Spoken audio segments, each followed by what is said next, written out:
Vamos a iniciar orando en esta tarde y vamos a entrar al tema de hoy. Hay varias cosas que quiero hablar con ustedes antes de despedirnos. Vamos a orar y poner nuestro pensar en las cosas de Dios. ¿Qué les parece? Padre, te damos gracias en primer lugar porque tú nos has traído a este lugar a poder aprender de tu palabra. Yo te pido, Dios, que tú nos ayudes a seguir asimilando estos conceptos de la hermenéutica, pero más que teoría, más que un aspecto teológico, que veamos nosotros la importancia de leer tu palabra y no solo leerla, pero también interpretarla correctamente, Dios. Te damos gracias por tu palabra y por tu Espíritu Santo que nos recuerda todo lo que está en tu palabra. En el nombre de Jesús todos decimos amén y amén. Ok, me gusta repetir ciertas cosas porque en mi opinión la repetición nos ayuda a recordar de lo que ya hemos hablado y nos ayuda a recordar ciertos tópicos que quiero que no se nos olvide. Como ya hemos visto, y nomás voy a poner los slides así rápidamente, ¿qué es la hermenéutica? Definición básica: es el método de la interpretación de un texto bíblico. Eso es básicamente lo que es la hermenéutica. Lo que estamos hablando de esta clase, en esta clase en sí, es cuál es nuestro método para interpretar la Biblia. Y lo que nosotros vamos a ir viendo más y más, cada vez más claro, es la hermenéutica literal, gramatical y histórico. Es la hermenéutica que nosotros estamos abogando por, o es la hermenéutica que nosotros estamos diciendo es la mejor manera para poder ver en el mismo texto bíblico que esto es lo que Dios quiso dejarnos en su palabra. Esto ya lo hemos visto en clases anteriores, y lo que hice la semana pasada con ustedes fue mostrarles que hay otros tipos de hermenéutica, y si soy sincero, hay muchos más que no mencioné.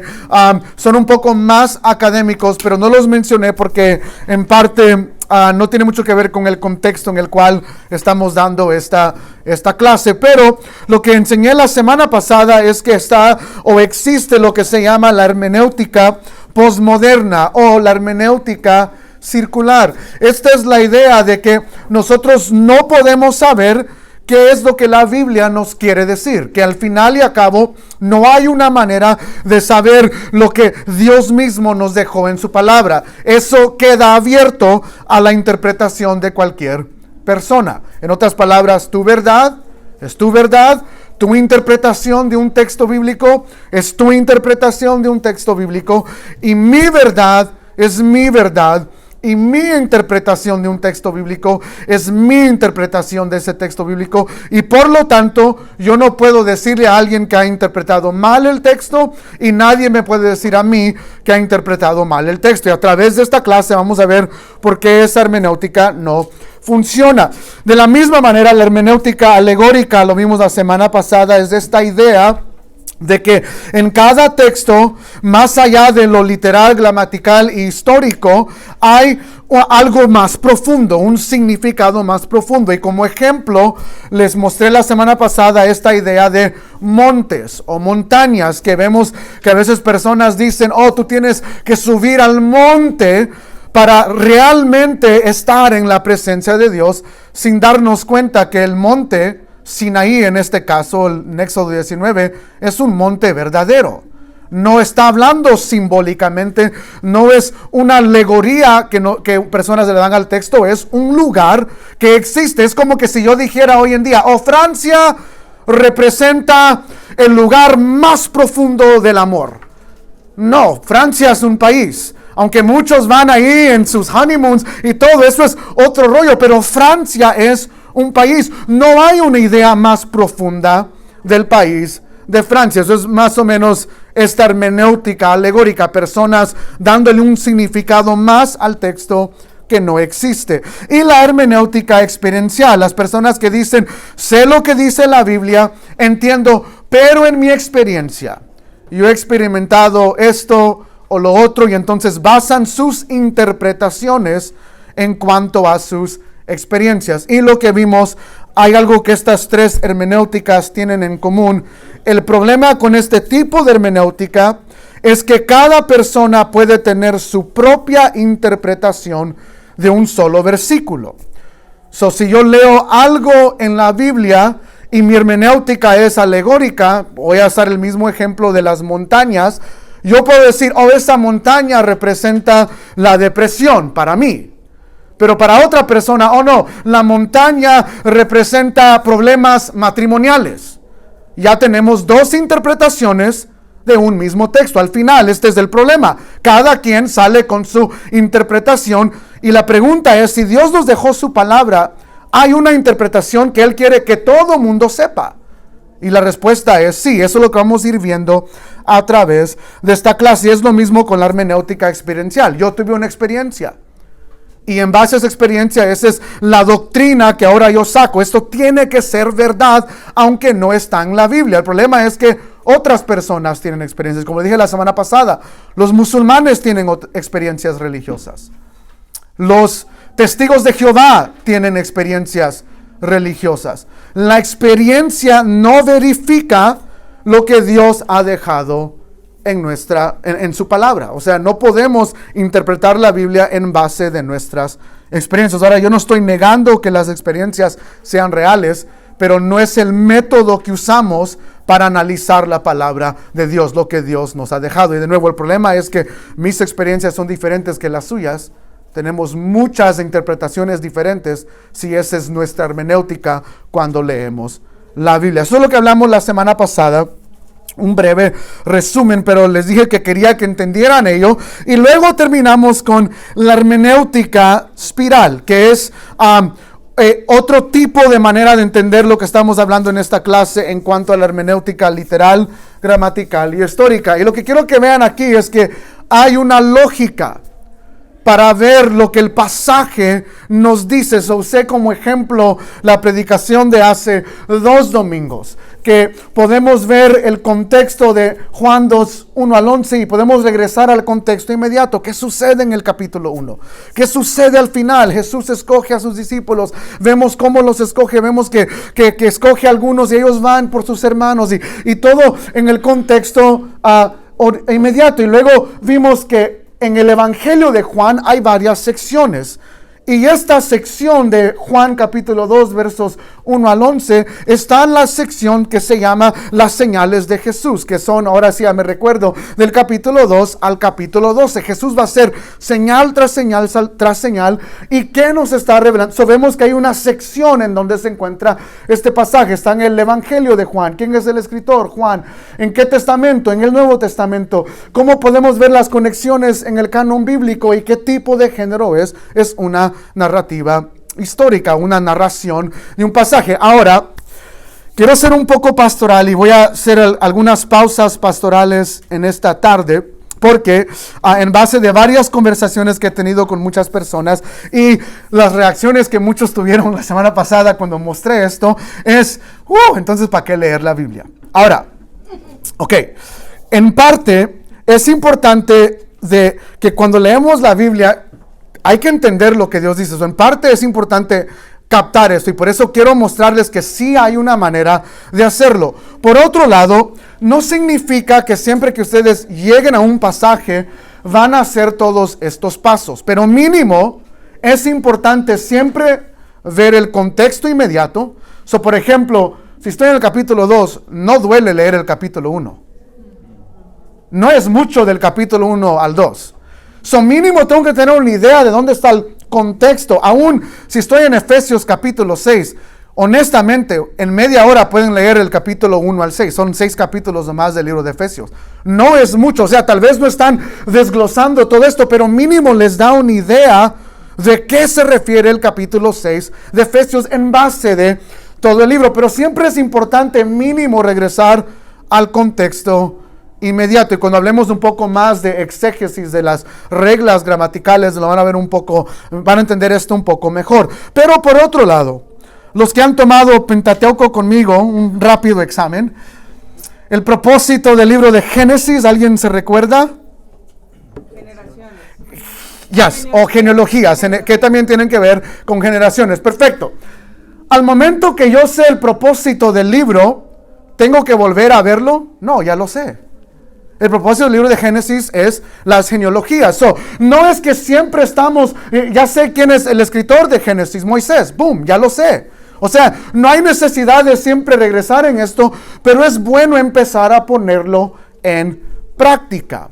No es que siempre tengo que recordar todas estas cosas. A veces ya al yo saber, ok, ya sé cuál es el libro, ya sé cuál es el propósito, ya no tengo que volver a revisarlo. Nomás para que también sepan que algunas de estas cosas vamos a hacer una sola vez. Y luego ya tenemos una idea de cómo el fluir del pasaje está fluyendo. Pero, por otro lado, yo sí recomiendo que para entender lo que un pasaje dice como regla principal, es bueno regresar al contexto inmediato. O sea, de aquí a aquí. ¿Cuál es el argumento que está haciendo el autor de la Biblia? Si es una parábola, ¿cuál es la secuencia de parábolas? Porque si leen los evangelios van a notar que Jesús dice una parábola, pero sigue con más parábolas. ¿Cuál es la idea de esas parábolas? Es muy importante entender todo ello. Nomás para que no piensen que, no, cada vez que leo la Biblia tengo que hacer todo esto, y cómo lo voy a hacer, y no tengo recursos. Muchos me estaban preguntando que no tienen recursos, cuáles recursos. No significa que siempre tienen que hacer ello, pero como regla yo siempre recomiendo una Biblia de estudio. Se me olvidó traer, vendemos la de John MacArthur, la Biblia de estudio de John MacArthur, porque en parte hace parte de ello. Si me recuerdo, la próxima semana la voy a traer a la clase. Para mostrarles algunas cosas, pero creo que la próxima semana lo hacemos. Nomás para mostrarles más o menos cómo nos ayuda una Biblia de estudio a hacer mucho de ello. De nuevo, no es para desanimarlos, no es para que digan, oh man, entonces ahora ¿cómo le hago? Pero por otro lado, como lectores de la palabra, y eso es algo que quiero que todos entendamos, no es el deber simplemente de un maestro, de un teólogo en una universidad, o de un pastor, o de un líder de grupo, saber cómo interpretar la Biblia. Ese deber es para todos, porque Dios no dejó la palabra. No somos católicos, y a veces muchos de nosotros decimos cosas como que si fuéramos católicos. La Iglesia Católica dice que la iglesia necesita un sacerdote para interpretarle la Biblia a la gente. Nosotros no somos católicos, es al revés. Nosotros abogamos lo que Martín Lutero peleaba en la Reforma, que es todos nosotros, sola escritura. La escritura fue dada a todo creyente, y por lo tanto el creyente no necesita a un predicador, a un maestro, a un líder de grupo, a un teólogo para explicarle la palabra de Dios. El deber de todos como creyentes es querer entender y conocer lo que Dios nos ha dejado en su palabra. A veces nosotros tal vez tengamos el pensar de que pues eso lo dejamos a los pastores. No, esa es teología católica. Nosotros no somos católicos. Queremos que personas estén leyendo la palabra, y la próxima semana vamos a ver que la prospicuidad de la palabra es clara. Dios nos ha dejado una palabra que es clara. Eso vamos a hablarlo la próxima semana cuando hablemos acerca de unos aspectos en cuanto a la hermenéutica. Pero eso es el punto que quería hacer aquí, un poco pastoral, para que nadie se desanime. Pero sí quiero seguir empujándolos a que el interpretar la Biblia es una responsabilidad de todo creyente, de llegar a interpretar la Biblia de una manera correcta. Para ello, el día de hoy quiero que veamos 4 convicciones de la hermenéutica. A lo que me refiero aquí con convicciones, algo seguro o algo que todos tenemos que tener en cuanto a la hermenéutica. Voy a pasar la mayoría de la clase en este slide y voy a ir explicando cada una de ellas, pero la razón por la cual necesitamos convicción de la hermenéutica, y aquí están las 4, pero número 1, porque no todos tienen convicción cuando leen la Biblia. En otras palabras, algunos leen la Biblia como un libro de sugerencias. Si me gusta, lo acepto, Y si no me gusta, pues ni modo, no lo acepto. Las palabras que me aplican a mí, que me encantan, esas las recibo y lo demás lo echo a la basura. Y es una manera que personas leen la Biblia, y tú y yo como cristianos tenemos que tener esta convicción de la hermenéutica en cuanto a ver la importancia de que yo quiero leer la Biblia de una manera correcta. Y eso debe ser una convicción. En las próximas semanas en cuanto a esta clase, vamos a llegar a algo muy técnico. Créanlo o no, yo sigo en mi introducción al tema. No he llegado a la parte técnica, pero lo estoy haciendo a propósito. Y la razón es porque yo no quiero que cuando lleguemos a la parte técnica, ustedes simplemente piensan que la Biblia es algo que se hace técnicamente. No. Hay convicciones al leer la Biblia. Y la primera convicción que nosotros tenemos que tener es: quiero interpretar la palabra correctamente porque quiero saber qué Dios demanda de mí como cristiano, como cristiana. A diferencia de personas que no tienen convicción en cuanto a la palabra. No les importa qué Dios demanda de ellos. Por ejemplo, en cuanto a esto, algunas personas dirían, pues la unión libre para mí no es pecado. Pero la Biblia dice todo lo contrario en cuanto a la unión libre. Porque especialmente si están teniendo relaciones sexuales o relaciones íntimas. ¿Por qué Dios no le gusta la unión libre? Porque ese aspecto de relación íntima la dejó para el matrimonio. Y por eso aún en Génesis lo vemos, y la Biblia cita mucho a Génesis en cuanto al matrimonio, porque cuando el varón y la hembra se unen, se conocieron, ¿qué se hicieron? Una sola carne. O sea, la intimidad habla de algo mucho más allá que un acto físico. Y también yo argumentaría, y muy pronto voy a hablar acerca de la Trinidad aquí los miércoles, pero eso de que Dios ha unido y a dos personas y se convierte en una sola carne, también nos habla de la relación de la Trinidad, de Dios Padre, Dios Hijo y Dios Espíritu Santo. ¿Cuál es la relación de 3 y 1? Ese lenguaje lo vemos. ¿Qué dice Dios en Génesis? Hagamos al hombre ¿a qué? A nuestra imagen. ¿Cuál semejanza? De que si 2 pueden ser una sola carne, 3 también pueden ser una sola esencia. 3 personas, un solo Dios. Y eso, para no desligarnos mucho, pero es algo que tal vez muchos de nosotros nunca hemos visto, esa conexión en cuanto a la Trinidad y la creación del ser humano. Hay otras personas que dicen, yo me puedo divorciar por cualquier razón, pero Jesús es claro, eso es adulterio. Y hay personas que se divorcian porque la cultura lo dice por cualquier cosita, y Jesús dice, el que hace eso es adulterio. La palabra de Dios enseña, hay algo que nos enseña. Muchas personas dicen, pues es que eso es anticuado, no hay convicción de ciertos aspectos en la palabra de Dios. Y hoy en día el más fuerte es esta idea de libertad de géneros. Personas que dicen, yo tengo la libertad de cambiar mi género. Ahorita un basquetbolista que es de Chicago, pero jugó en Miami todos sus años, tiene un hijo, creo que es de 8 años, que se quiere identificar como mujer, y los deportistas, los noticieros, lo aplauden, están contentos. ¡Qué buen padre! Y esa es la batalla que nuestros jóvenes van a pelear, y que nuestros jóvenes van a convertirse en adultos. Muchos llegan a colegio y se involucran en este mundo. Y si nosotros no les enseñamos ¿qué dijo Dios cuando creó al hombre y la mujer? Son hombre y mujer. Regresamos a Génesis. ¿Cuál es el orden de la creación de Dios? ¿Qué ha dicho Dios en su palabra? Él les llamó varón y hembra. No hay libertad de géneros ante los ojos de Dios. Sin embargo, hay muchas personas que dicen, yo soy cristiano, pero no estoy de acuerdo con esta parte de la Biblia. Y en sí, hay predicadoras lesbianas, pastores gays, y ellos se identifican como gay Christian. Yo soy cristiano gay. Esas dos palabras, esa frase no existe en la Biblia.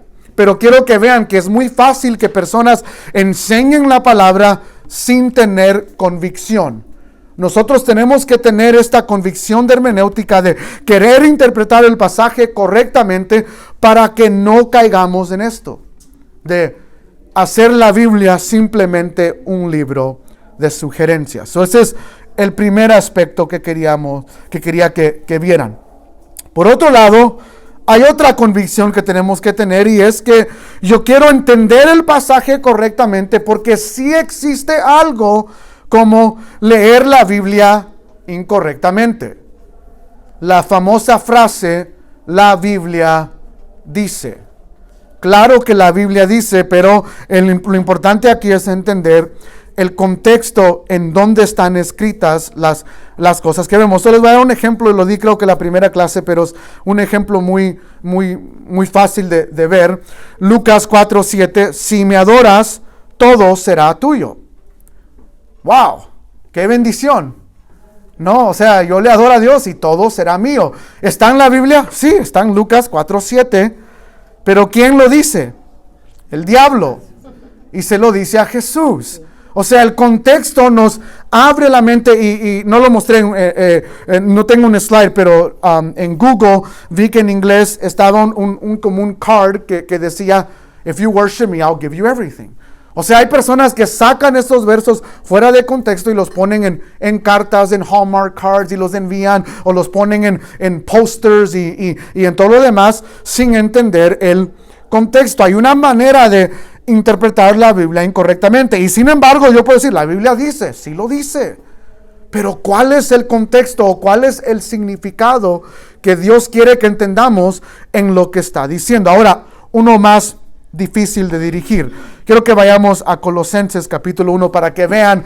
Muchos otras veces reímos, ok, that's not a big deal, pero luego quiero que vean when it is a big deal, cuando va un poco más allá de simplemente algo chistoso como si me adoras todo será tuyo.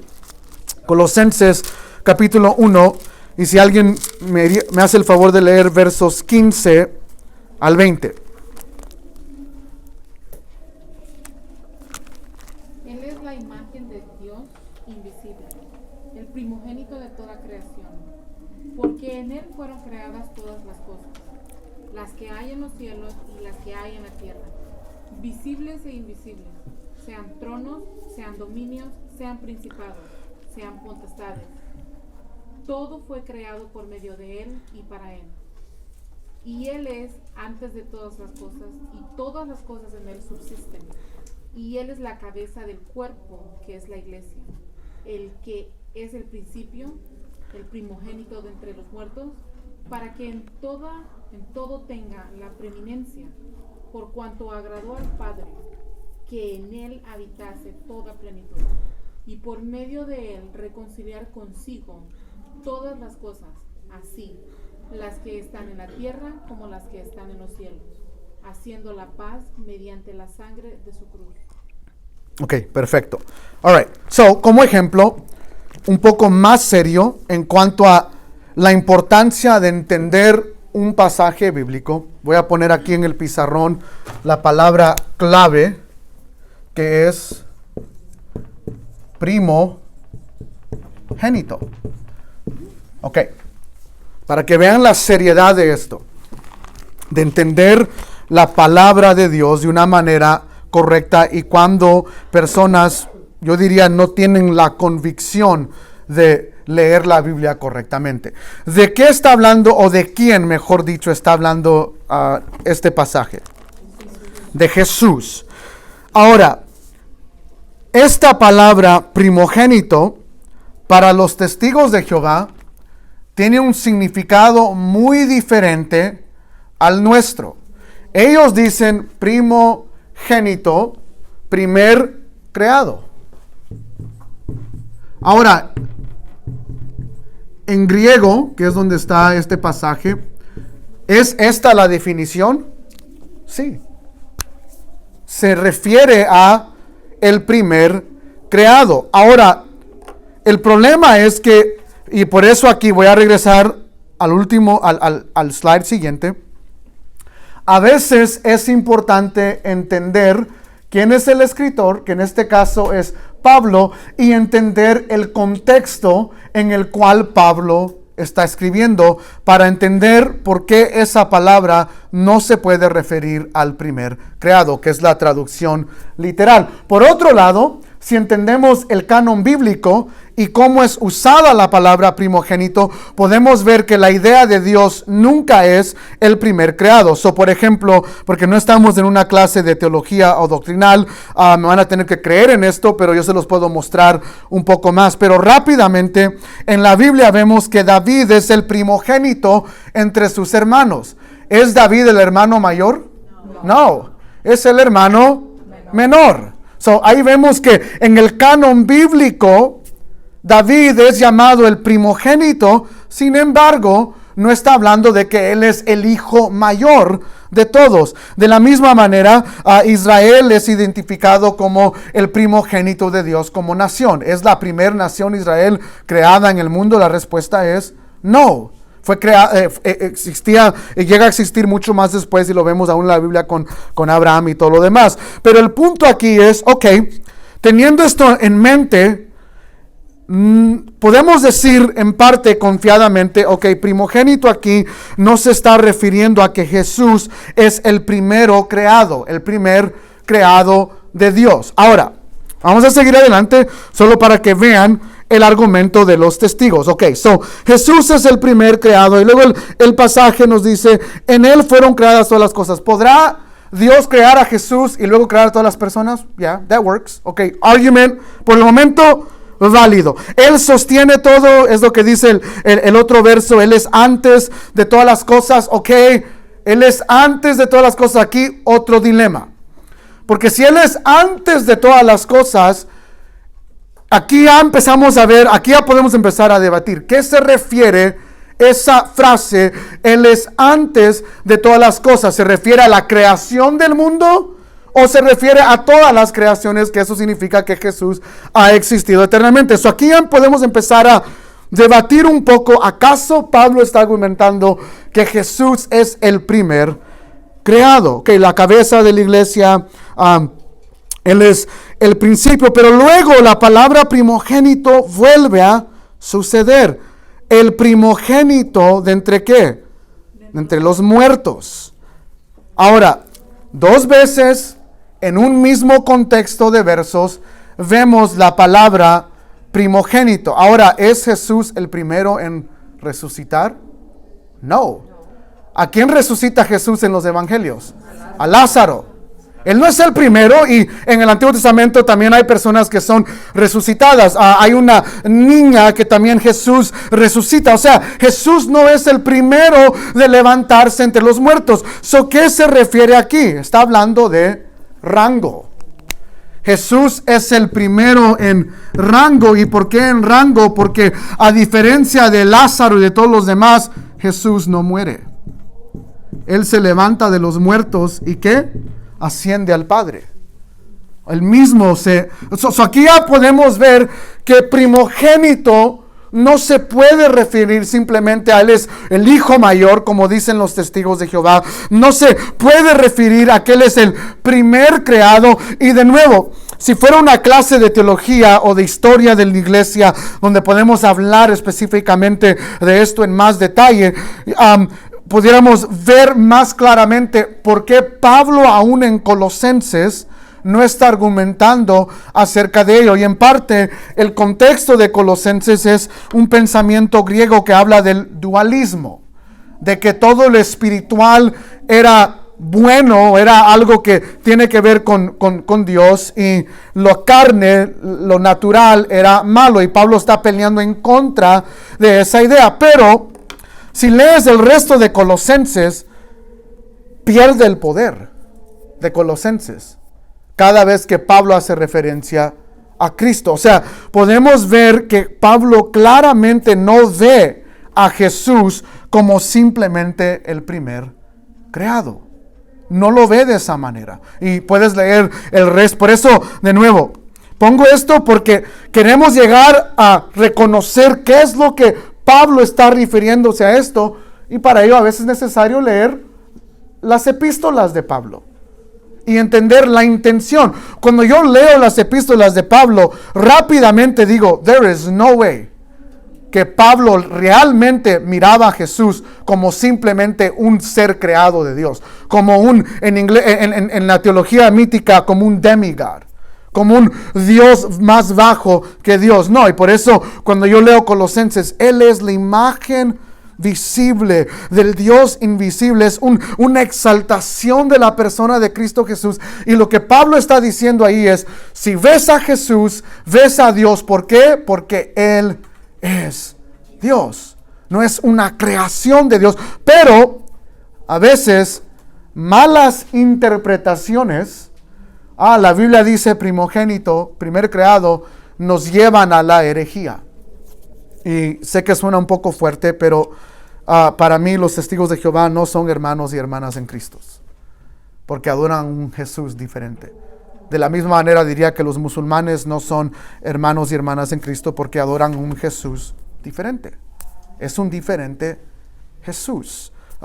Y es por eso que para nosotros es importante, si conocemos amistades y familiares, orar por ellos, orar mucho por ellos y de vez en cuando predicarles y enseñarles por qué está mal. Y por eso sus Biblias traducen muchas frases que hablan de la deidad de Jesús. Y eso está comprobado del griego al español y al inglés históricamente. Por eso ellos tienen su propia Biblia, traducida por su fundador. ¿Por cuál razón? Porque no querían creer en un Jesús que es parte de la Trinidad. Ellos argumentan que nosotros inventamos eso, que el cristiano inventa eso, y yo diría no, lo vemos claramente en la palabra de Dios. Este es el énfasis importante en cuanto a interpretar la Biblia incorrectamente. Por otro lado, los que hicieron su lectura, y voy a probarlos aquí, Jeremías 29:11, que es el capítulo 3 de versos fuera de contexto. ¿Cuál es el texto? ¿Ahí alguien se recuerda de los que leyeron antes de prepararse para la clase? No me hagan hacerles un examen cada semana. Ahorita Jonathan me animó mucho porque en su clase, para asegurarse que personas están leyendo cada semana, él les da un examen de lo que han leído cada semana.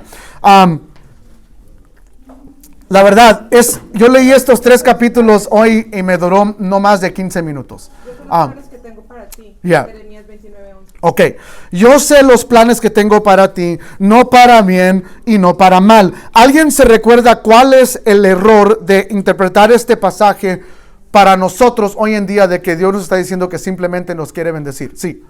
Que esto se aplicaba al pueblo de Israel cuando iban a ser exiliados. Yes, a Babilonia. Lo que hace el autor en este libro, y sé que algunos no lo han tenido, estoy hablando ahorita con Esaí, que se tardaron los libros, o los que no lo tienen, yo entiendo, ya muchos me han dicho que no han recibido el libro todavía, espero que estén aquí para el domingo, si se han trazado el delivery. Pero el problema que dice el autor aquí es, si vamos a decir que este versículo específicamente habla a nosotros hoy en día, yo tengo planes para bien y no para mal, Dios quiere prosperarte, brother, Dios quiere bendecirte, brother, la intención de Dios es que nunca suframos. El problema es que si eso es lo que Dios nos dice hoy en día, lo que el autor nos está haciendo ver es que esa profecía se da, y luego dice Jeremías, pero antes de que ese día llegue, vamos a estar en cautividad por 70 años. Jeremías, y lo que el autor cita ahí es Jeremías 25:11. Si yo digo que Jeremías 29:11 es para mí como bendición y prosperidad, a fuerzas también tengo que decir, amén Dios, que venga Babilonia y que nos lleve a cautiverio y que seamos esclavos de Babilonia por 70 años. Ahora, sin ofender a nadie, hagan la matemática. Algunos de ustedes van a pasar el resto de su vida en esclavitud en Babilonia. Ahora, ¿cuántos quieren decir amén a eso? No. Ahora, si los que no han leído, léanlo, porque ese pasaje sí tiene una aplicación para el día de hoy. El autor nos la da. Ahorita les di un mini resumen de lo que estoy esperando cuando hagan sus escritos en base al texto que escojan. ¿Cuál es el dilema de la interpretación de hoy en día? ¿Qué dicen si el texto? ¿Dónde está el contexto de este texto? Ese va a ser uno de los escritos que ustedes tienen que hacer y entregarlos. ¿Cuál es el argumento del libro del autor? Cada capítulo tiene un diferente autor. ¿Cuál es el argumento que está dando el autor? ¿Por qué esta interpretación es mala? Y luego sus conclusiones. Después de leer esto, puedo entender ahora que si yo quiero aplicar esto, tengo que aplicar bla, bla, bla, bla, bla, bla, bla, bla, bla, bla, bla. Me lo mandan una página. It should be, en 20 minutos terminan eso, créanmelo. It's not that hard.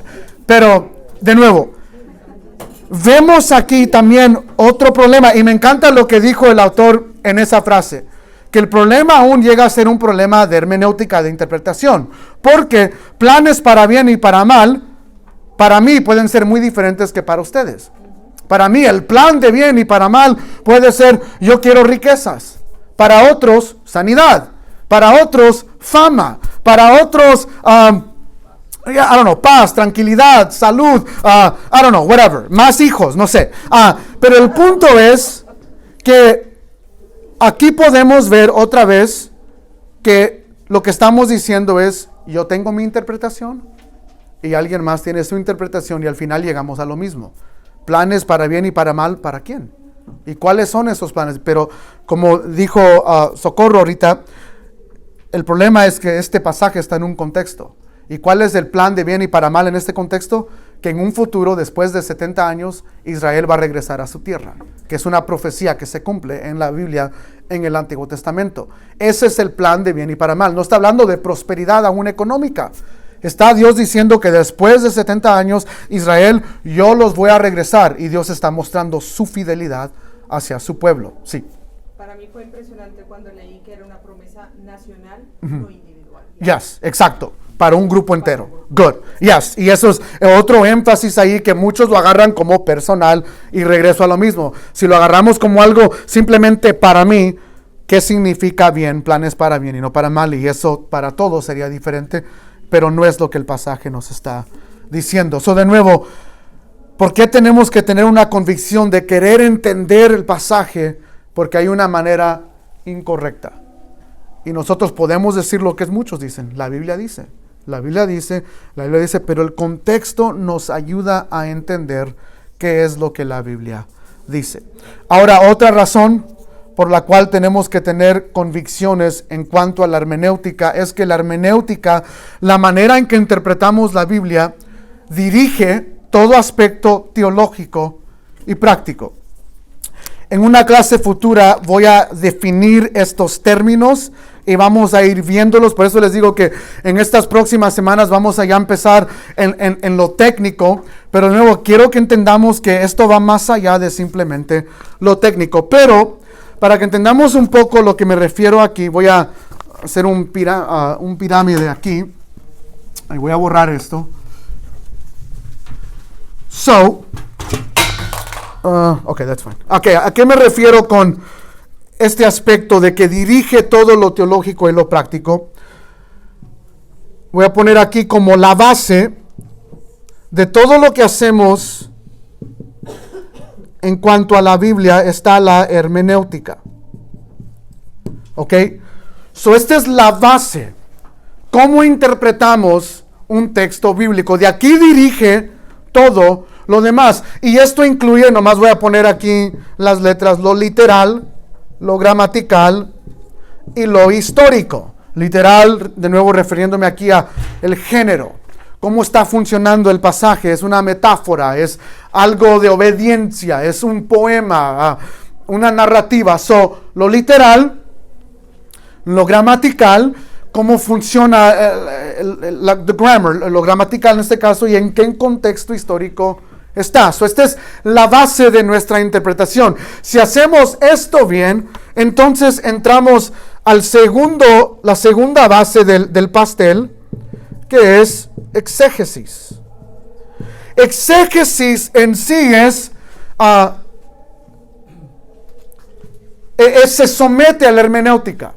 Este es el método de interpretación. Este es como yo llego a la interpretación. En otras palabras, si mi exégesis no puedo llegar a ninguna conclusión, entonces simplemente digo, no puedo llegar a ninguna conclusión. Leo la Biblia con esos lentes. Pero si mi exégesis es literal, gramatical y histórico, entonces cuando hago el exégesis me enfoco mucho en el área gramatical. Para darles un ejemplo, y no creo que lo puse en mis notas. Bueno, vamos a tener que ir a la Biblia un poco para poder, para que entiendan. No, ¿saben qué? Mejor no, porque me voy a tardar mucho en ello. Lo que voy a hacer es, como les dije, en una clase futura voy a pasar tiempo explicando qué es exégesis, o mejor me espero para no tardarnos más y terminar con el día de hoy. Pero es básicamente, va a mano. Pero el exégesis se somete a la hermenéutica. El exégesis está usando las reglas de interpretación para llegar a una conclusión. So, este es el método, esta es la manera como yo llego a esta conclusión. Y luego, después del exégesis, está lo que llamamos teología bíblica, que es, en este caso, cómo ciertos temas son conectados en la Biblia. So, voy a poner aquí temas. El domingo les di un ejemplo de qué significa que Jesús es el nuevo templo, en base del tema que vemos en la Biblia de ciertos lugares que contenían la presencia de Dios. So, vimos rápidamente el jardín del Edén. Dios estaba en el jardín del Edén. Y luego está en el monte Sinaí. Y está en el tabernáculo. Y está en el tabernáculo también de David. Y está en el primer templo. Pero luego en el segundo templo nunca vemos en este tema de templos o temas de la gloria de Dios en lugares, nunca vemos que la gloria de Dios cae en el segundo templo. So, como argumento del canon bíblico, eso es lo que se refiere la teología bíblica, está estudiando temas, qué significación a través de toda la Biblia, cuál es la distinción entre Babilonia y Israel en toda la Biblia, o más bien y Sión, en que Babilonia es el lugar de confusión y Sión es el lugar correcto donde está la presencia de Dios, y cómo ocurren estos temas a través de toda la Biblia. Pero el punto es que si mi hermenéutica está incorrecta, mi exégesis va a estar incorrecto y mi teología bíblica también va a estar incorrecta. Y luego la teología bíblica, estos temas informan, y de nuevo en otra clase futura les voy a explicar un poco más acerca de ellos, so no se preocupen, si no lo entienden todo el día de hoy, vamos a definir estos términos en otra clase. Pero luego llegamos a la teología sistemática, que son temas, pero específicamente doctrinales, donde aquí estamos viendo temas como, de nuevo, templo, gloria, qué se refiere Israel, y todo lo demás. La teología sistemática se refiere a temas doctrinales. Por ejemplo, soteriología. No estoy hablando en lenguas, no se asusten. Pneumatología. Escatología. ¿A qué se refieren estos? La doctrina de la salvación. Cómo la Biblia nos está mostrando la doctrina de la salvación, y no inicia en el Nuevo Testamento. La salvación inicia en el Antiguo Testamento. Muchos a veces dicen, salvación, Jesús. No, si yo quiero entender la soteriología, tengo que entender qué hace Dios en el Antiguo Testamento. Es muy importante. Pneumatología, ¿qué tiene que ver el Espíritu Santo? De nuevo, muchos, Nuevo Testamento, sin embargo, ¿dónde es mencionado el Espíritu Santo? En el primer capítulo del libro de Génesis. La Biblia inicia con el Espíritu Santo. Yo tengo que iniciar con el Antiguo Testamento y escatología, el tema de los tiempos finales. Pero de nuevo, si mi hermenéutica, la manera de estudiar la Biblia es incorrectamente, mis temas doctrinales van a ser incorrectos. Ya lo vimos con primogenitura. Hay algunos que no usan esta hermenéutica, usan otra hermenéutica y salen con una teología muy diferente en cuanto a la salvación y quién es Jesús. Esta es teología sistemática, y en sí, esta es la última parte del cake, pero voy a poner aquí velitas, porque la teología sistemática informa ciertas partes de nuestro mundo práctico: consejería, discipulado, historia de la iglesia, voy a poner nomás HI, y teología histórica. En otras palabras, cuando estudiamos la teología sistemática, eso nos va a hablar acerca de la consejería. ¿Cómo aconsejamos a personas? Ya estamos hablando del aspecto práctico, pero se deriva en este tema doctrinal. ¿Cómo discipulamos a personas? ¿Ok? La historia de la iglesia muchas veces está debatiendo estos temas doctrinales y ellos regresan ¿a qué? A la hermenéutica. En la historia de la iglesia existía la hermenéutica alegórica y hay muchos errores en base a ello, pero existía padres de la iglesia que tenían una hermenéutica alegórica y por eso entendían muy diferente estos aspectos doctrinales. Es importante entenderlo, y a lo que me refiero aquí con teología histórica es un poco diferente, donde estamos, por ejemplo, la salvación y se estudia de una manera de qué decían los puritanos de la salvación, qué decían los reformadores de la salvación y todo lo demás. Con ello, no se preocupen en cuanto a esto para memorizar. Sé que algunos tal vez están como que estará en el examen o no va a estar en el examen, pero quiero que vean la hermenéutica. Ahora, para darles un ejemplo, ¿ok? Consejería. Si mi hermenéutica es experiencial, hay muchos que dan consejería, ¿qué? Experiencial. De mis experiencias. Pues mira, yo he estado casado 2 años, pero así le hice. Y esto te puede dar, los que no saben, nosotros por eso hay varias ramas de consejería en la iglesia cristiana, para que lo sepan, y nosotros somos biblical counselors, consejeros bíblicos. Ahora, no se refiere simplemente a que, somos consejeros que creen en la Biblia. No, literalmente nuestra consejería viene de la palabra de Dios. Por eso, una de las primeras preguntas que nuestros consejeros hacen, especialmente cuando alguien viene de afuera, es, les damos el evangelio.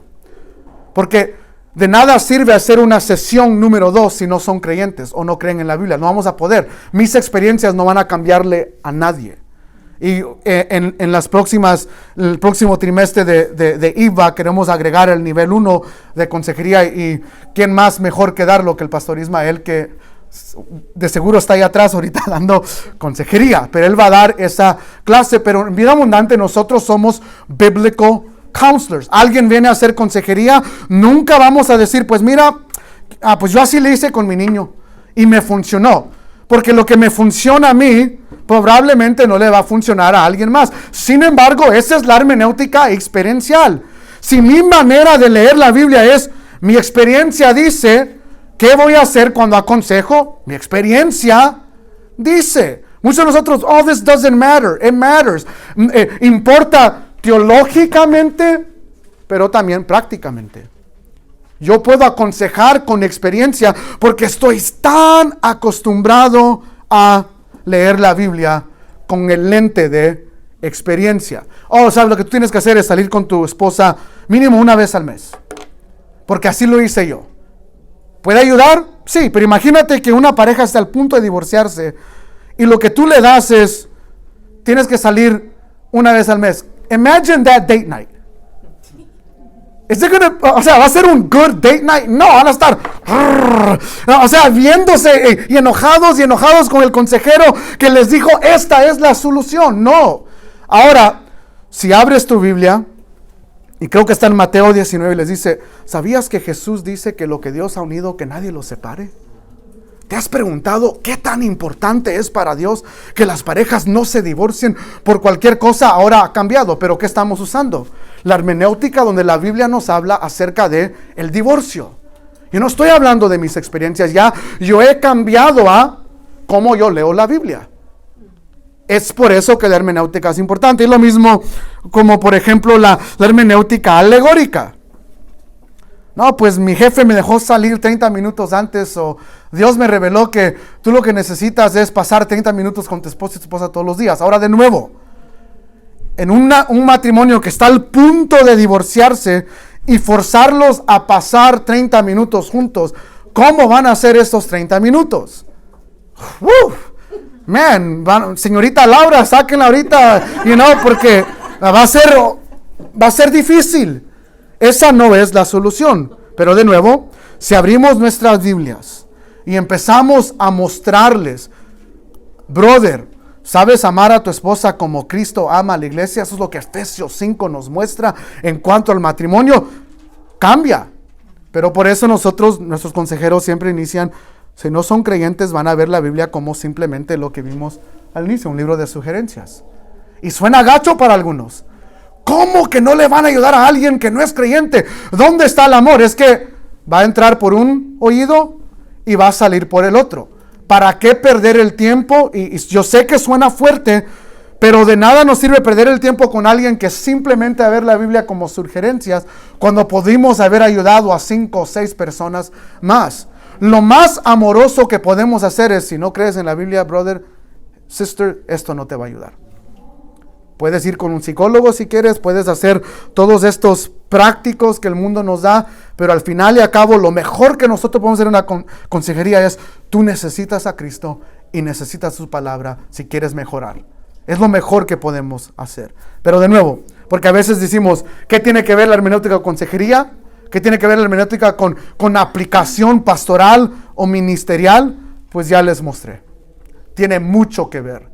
Cuando yo inicio leyendo la Biblia de una manera experiencial o alegórica, y hay muchos que discipulan de la misma manera. No, pues es que Dios me reveló.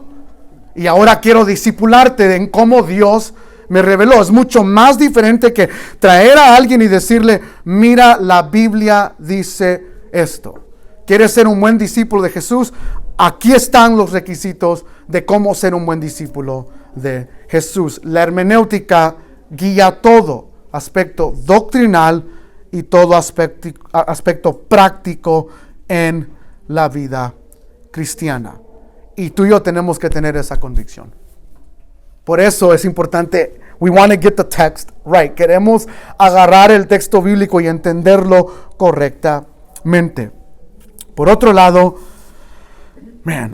a Dios le importa nuestra interpretación. Quiero que vayamos a Deuteronomio capítulo 18, versos 18 al 21.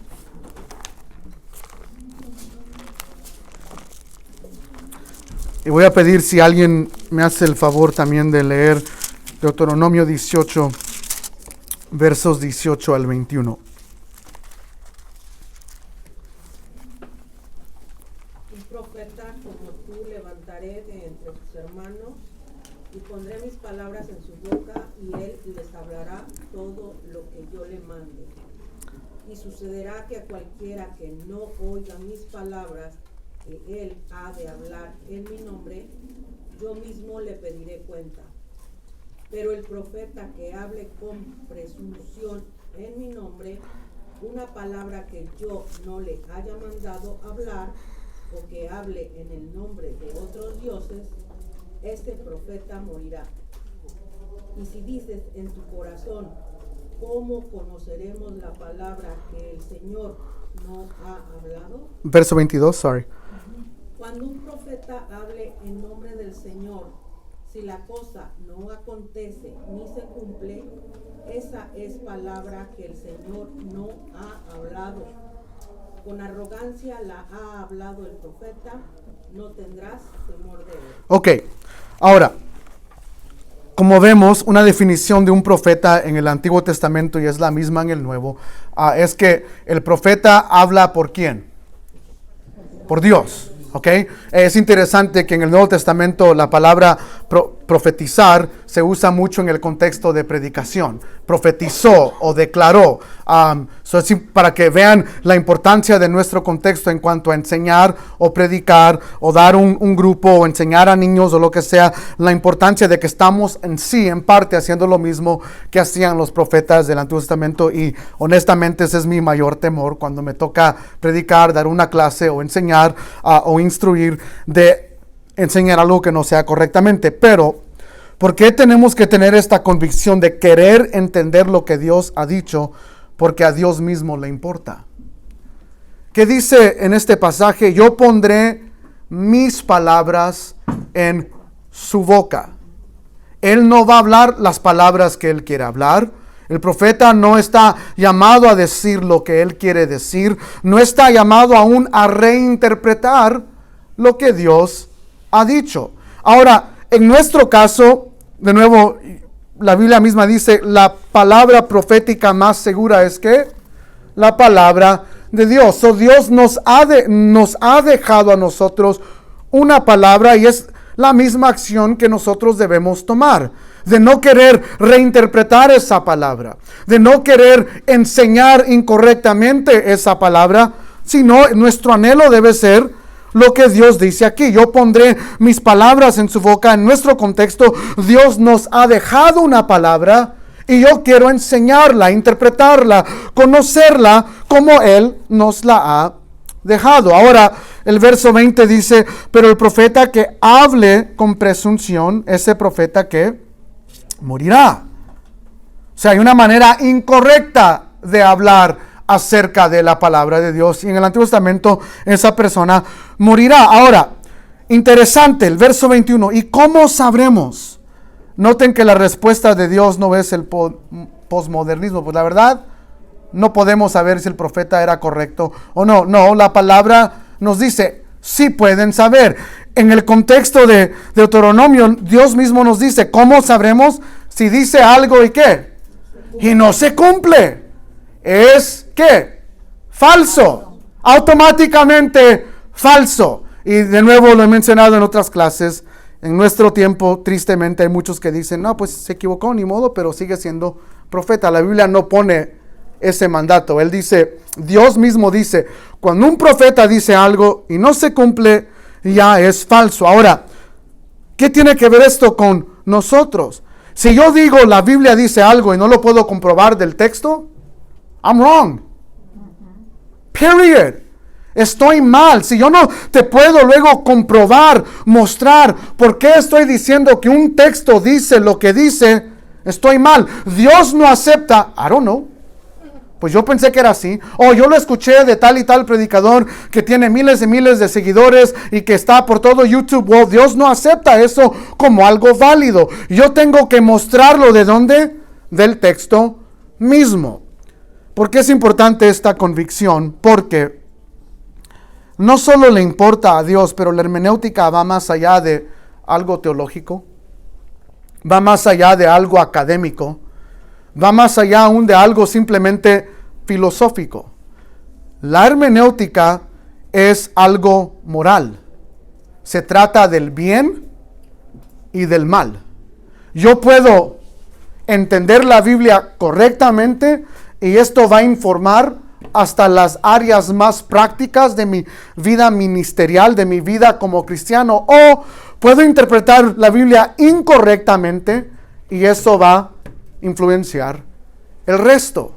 Y nosotros tenemos que analizar cómo hablamos, cómo estamos leyendo la Biblia y cómo eso está afectando nuestra manera ministerial o nuestra manera como creyentes en Cristo Jesús. Eso es muy importante entenderlo.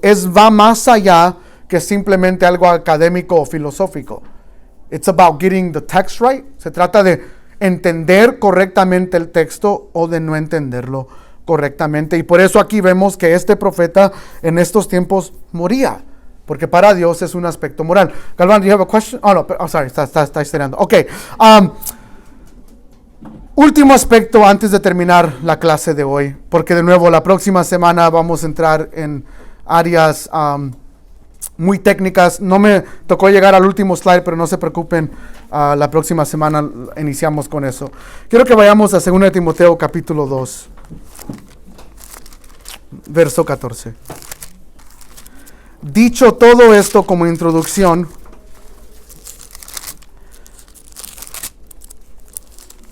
Segunda Timoteo capítulo 2, voy a leer del verso 14 al 18.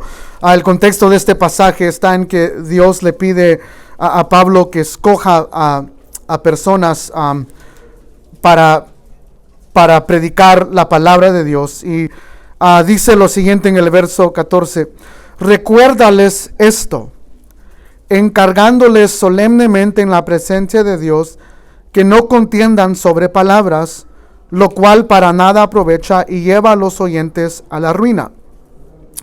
Procura con diligencia presentarte a Dios aprobado como obrero que no tiene de qué avergonzarse, que maneja con precisión la palabra de verdad. Ahora, quiero terminar con esto porque es muy importante para el resto de esta clase, de estas clases que vamos a seguir teniendo. El corazón de la hermenéutica no es tener contienda. ¿Sí entienden a lo que me refiero? Pablo le dice a los obreros, no estén peleando sobre palabras, sobre el griego, el hebreo, todo lo demás. O sea, no estén usando la Biblia como un libro de contienda.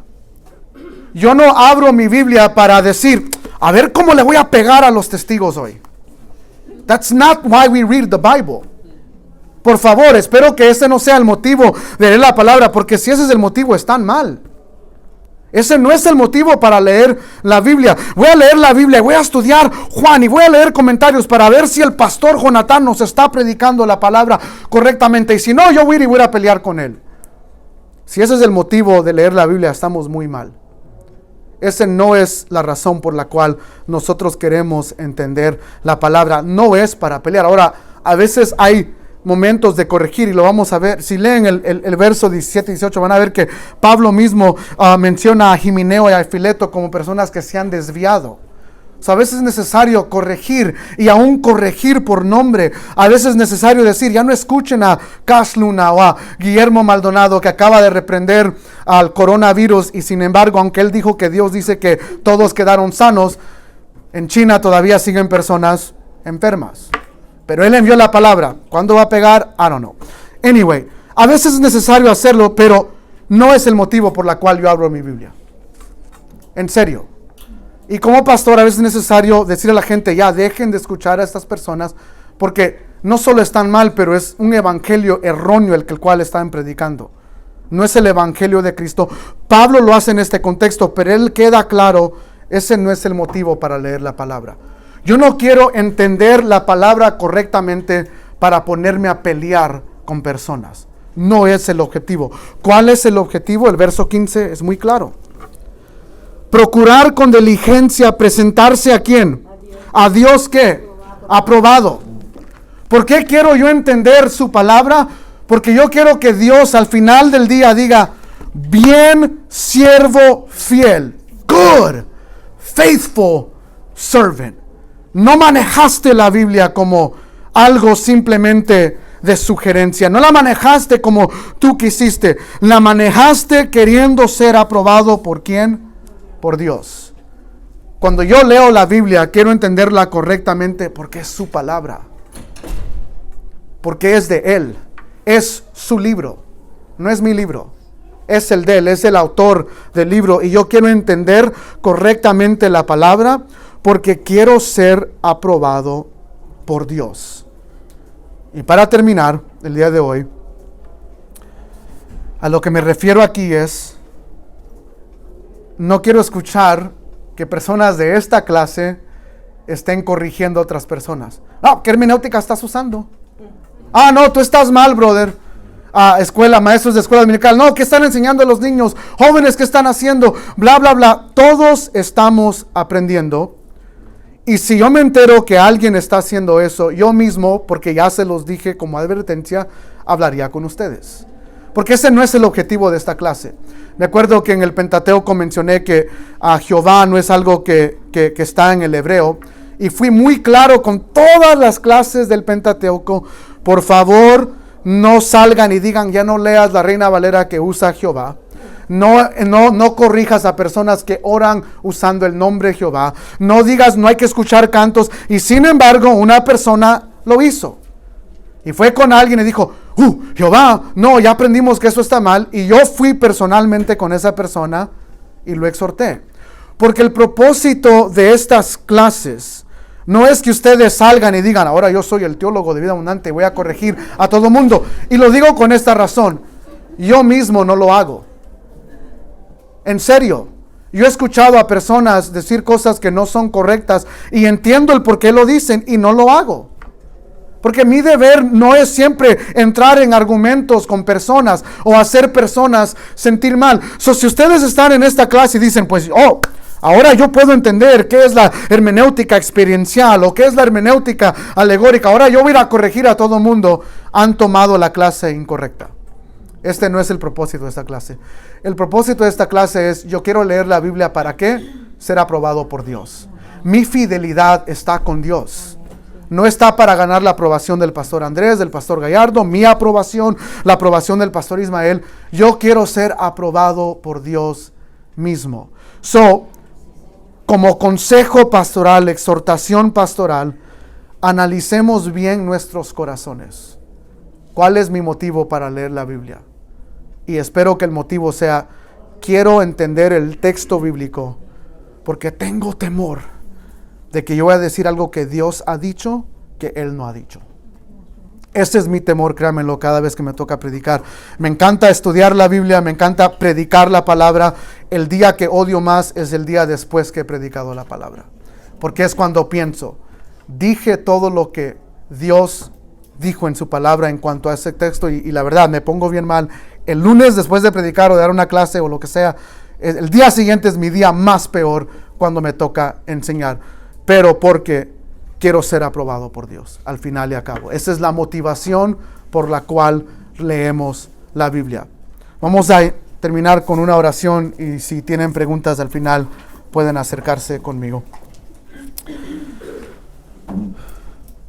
Padre, en esta noche hemos abarcado mucho y te pedimos, Dios, que tú nos ayudes a recordar estas cosas, asimilar estas cosas. Pero más que nada te pedimos, Dios, que tú nos des el corazón correcto para leer tu palabra. Danos, Dios, el temor a través del Espíritu Santo en leer tu palabra. Que haya una convicción. Danos convicción a leer la palabra. Queremos entenderla para nosotros mismos, para nuestro bien, pero también para poder enseñar a otros, dirigir a otros, aconsejar a otros, discipular a otros, dar clases a otros. Padre, pero más que nada queremos que nuestro corazón sea el correcto. No estamos leyendo tu palabra para pelear con otros, para corregir a otros. Estamos leyendo tu palabra porque queremos conocer al Dios de la Biblia. Que eres tú, Dios, el Dios Trino, Dios Padre, Dios Hijo y Dios Espíritu Santo. A ese Dios queremos conocer. Y ese es el anhelo y el impulso que nosotros tenemos en cuanto a leer tu palabra. Te damos gracias, Señor. Y en el nombre de Jesús todos decimos amén y amén.